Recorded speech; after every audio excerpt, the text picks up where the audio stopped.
ಇಲ್ಲಿವರೆಗೆ ತುಂಬ ಪ್ರೀತಿಯಿಂದ ಎಷ್ಟೋ ಪ್ರಾಜೆಕ್ಟ್ಗಳು, ನಮ್ಮ ಪ್ರಾಜೆಕ್ಟ್ಗಳನ್ನು ನೋಡಿದ್ದೀರಿ. ಎಷ್ಟೋ ಆ್ಯಡ್ ಫಿಲಮ್ಸ್ ನಂದು ಟೆಲಿಕಾಸ್ಟ್ ಆಗಿದೆ, ಹೆಸರಿರಲ್ಲ ಆದರೆ. ಆ್ಯಂಡ್ ಲಾಸ್ಟ್ ಫಿಲಮ್ ಒಂದಾನೊಂದು ಕಾಲದಲ್ಲೊಬ್ಬ ರಾಜ ಇದ್ದ, ಇದನ್ನು ಎಪ್ರಿಷಿಯೇಟ್ ಮಾಡಿದ್ದೀರಿ.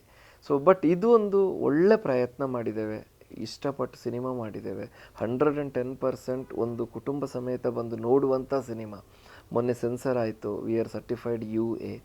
ಸೊ ಗೀತಾ ಭಾರತಿ ಭಟ್ ಅವರ ಪ್ಲಸ್ ಬೇರೆ ಎಲ್ಲರ ಆ್ಯಕ್ಟಿಂಗ್ ಅಂತೂ ನೋಡಿದರೆ ಎಕ್ಸಲೆಂಟ್ ಇದೆ. ಆ್ಯಂಡ್ ನಿಮಗೊಂದು ಟೂರ್, ನಾನು ಆಗಲೇ ಹೇಳಿದಂಗೆ ಒಂದು ಟೂರ್ ಹೋಗಿ ಬಂದಂಗೆ ಇರುತ್ತೆ. ದಕ್ಷಿಣ ಕನ್ನಡದ ಒಂದು ಟೌನಿಗೆ ಟೂರ್ ಹೋಗಿ ಅಲ್ಲಿ ಏನೋ ಒಂದು ಇನ್ಸಿಡೆಂಟ್ ಆಯಿತು, ಅದನ್ನೆಲ್ಲ ನೋಡಿಕೊಂಡು ಮಜವಾಗಿತ್ತು ಅನುಭವಿಸಿ ಒಂದಷ್ಟು ಟಿಯರ್ಸ್ ಬರುತ್ತೆ, ಒಂದು ಒಳ್ಳೆ ಒಂದು ಮೆಸೇಜ್ ಇರುತ್ತೆ ಸಿನಿಮಾದಲ್ಲಿ.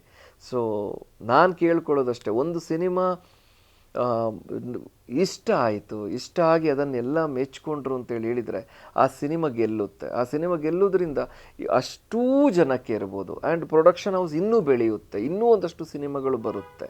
ಸೊ ನನ್ನ ಕೋರಿಕೆ ಅಷ್ಟೇ, ಫೆಬ್ರವರಿ 16 ಸಿನಿಮಾ ರಿಲೀಸ್ ಆಗ್ತಿದೆ, ದಯವಿಟ್ಟು ಥಿಯೇಟ್ರಿಗೆ ಬನ್ನಿ.